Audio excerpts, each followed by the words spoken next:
Hello friends, আপনি যদি coin বা নোট প্রেমী হয়ে থাকেন তাহলে এই চ্যানেলটি আপনার জন্য। সঙ্গে আমি সম্রাট। আসুন শুরু করা যাক। বাংলার 1 নম্বর সঠিক, নির্ভেজাল ও শিক্ষণীয় মুদ্রা রহস্যে আপনাদের স্বাগত। সো ফ্রেন্ডস, আজ আমরা কথা বলবো মিন্ট মার্ক কাকে বলে, মিন্ট মার্ক কয় প্রকার হয়, যেটা নিয়ে সব থেকে বেশি কনফিউশন এবং যেটার জন্য আমাদের বুঝতে অনেক অসুবিধা হয়, যেটাতেই সব কিছু লুকিয়ে রয়েছে একটা কয়েনের কেনা বেচা বা তার প্রাইসিং সমস্ত কিছু। কারণ সেম কয়েন একটা অন্য মিন্টের আর একটা অন্য মিন্টের যদি হয়ে থাকে তখন কিন্তু প্রবলেম হয়, এবং এটাই বেশিরভাগ সবাই করে থাকে। যে আমাকে বলেছে 1983 সাল, তাহলে 1983 সালের এই তো 1 টাকা, ব্যাপারটা এরকম। কিন্তু দেখা যাবে সেটা কলকাতা মিন্ট, তার প্রাইস 10 টাকা। কিন্তু সেটাই যদি হায়দ্রাবাদ মিন্টের হয় তখন সেটা হয়ে যায় 1 লাখ টাকা। শুধু একটা মার্ক বা একটা দাগের জন্য চেঞ্জ কতটা হয় আপনি বুঝতেই পারছেন, কোথায় 10 টাকা, কোথায় 1 লাখ টাকা।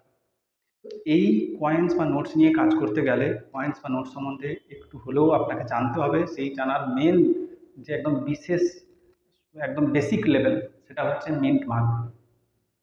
এই মিন্ট মার্ক কি? মিন্ট মার্ক হচ্ছে একটা মার্ক, যে মার্কটা ধরে আমরা বুঝতে পারি যে ওই পার্টিকুলার কয়েনটি ভারতবর্ষের কোথায় মুদ্রণ করা হয়েছে বা বিদেশে কোথাও মুদ্রণ হয়েছে করা হয়েছে কিনা। কারণ ভারতবর্ষে 90-এর দশকে বিদেশেও প্রায় 10টিরও বেশি জায়গা থেকে মেন্টিং করা হয়েছে কয়েন। অনেক কয়েনই আপনারা হাতে পেয়ে থাকবেন, যেগুলো হচ্ছে এই 4টে ভারতবর্ষের যে 4টে মিন্ট মার্ক মুদ্রণ করার জায়গা রয়েছে, মিন্টিং প্লেস রয়েছে, সেই তারও বাইরেও মিন্ট মার্ক রয়েছে। কিন্তু আমরা আজকে জানবো ভারতের মেনলি 4টে, যেখান থেকে আমাদের সব কিছু। তো ভারতবর্ষে কয়েন মুদ্রণ করা হয় মেনলি 4টে জায়গা থেকে। একটা হচ্ছে কলকাতা, বোম্বে, হায়দ্রাবাদ এবং নয়ডা। এই 4টি জায়গা থেকে কয়েন মুদ্রণ করা হয় ভারতবর্ষে। এবং ভারতবর্ষে এই 4টে যে মুদ্রণ করা হয়, এবং প্রত্যেকটি মুদ্রণের প্রত্যেকটি মিনিটের একটি করে মার্ক দেওয়া হয়েছে, যাতে কয়েন ধরে বোঝা যায় যে আপনার কাছে বা আপনার পকেটে যে কয়েনটি রয়েছে আপনি ধরে বুঝতে পারবেন যে এই কয়েনটি কোথায় মুদ্রণ করা হয়েছে বা ছাপা হয়েছে। এবার প্রথমে আসি কলকাতা। কলকাতা প্রথম ভারতবর্ষের মুদ্রণ, যেখানে কোনো মিন্ট মার্কেই প্রয়োজন হয়নি। তার কারণ তখন অন্য কোনো আদার্স মিন্টিং বা ছাপার যে কারখানা সেটা তৈরিই হয়নি। তো যার ফলে কলকাতা কোনো মার্কেরই প্রয়োজন পড়েনি, নো মার্ক, সাদা।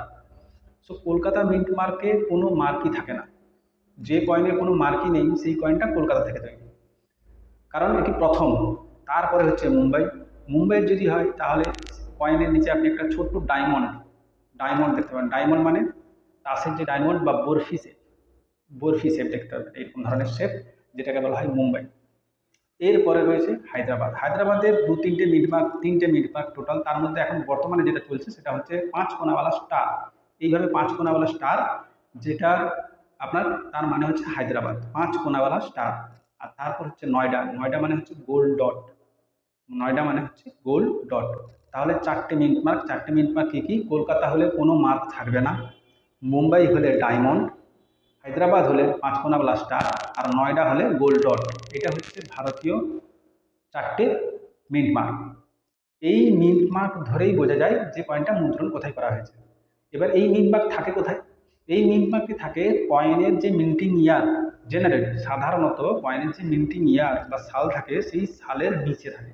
কখনো কখনো মাঝে বিশেষ কিছু কয়েন রয়েছে, তার মাঝে কিছু কমেমোরেটিভ কয়েন রয়েছে, তার মাঝে রয়েছে, এবং কিছু কিছু কয়েন রয়েছে তার সাইডে, মানে মিন্টিং ইয়ারের সাইডে রয়েছে। কিন্তু ইন জেনারেল ম্যাক্সিমাম 90% ক্ষেত্রে আপনি কয়েনের যে মিন্টিং ইয়ার মানে সাল যেটা থাকে, যেমন ধরুন 2000 সাল, তার ঠিক নিচে মিডিলে একদম মাঝে ছোট্ট একটি মার্ক দেখতে পাবেন।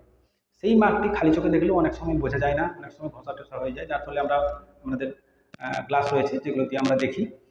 কিন্তু এই হচ্ছে বেসিক। আপনাদের আগে বুঝতে হবে, জানতে হবে, শিখতে হবে। আপনারা জানলে আমার ভালো। বাংলা যত জানবে, বাংলা যত শিখবে, বাংলা যত উপরে যাবে তত ভালো। বাংলা ঠকুক এটা আমি কোনোদিনও চাই না। এটাই আমার মেন উদ্দেশ্য। যদি আপনাদের ভিডিও ভালো লেগে থাকে এবং কোথাও না কোথাও আমার ভিডিও দেখে যদি আপনার মনে হয় যে আপনারা উপকৃত হয়েছেন বা হচ্ছেন, তাহলে এই চ্যানেলটিকে সাবস্ক্রাইব করবেন, বন্ধুবান্ধবদের একটু শেয়ার করবেন, বলবেন। এর সঙ্গেই শেষ করছি। আপনারা ভালো থাকুন, সুস্থ থাকুন।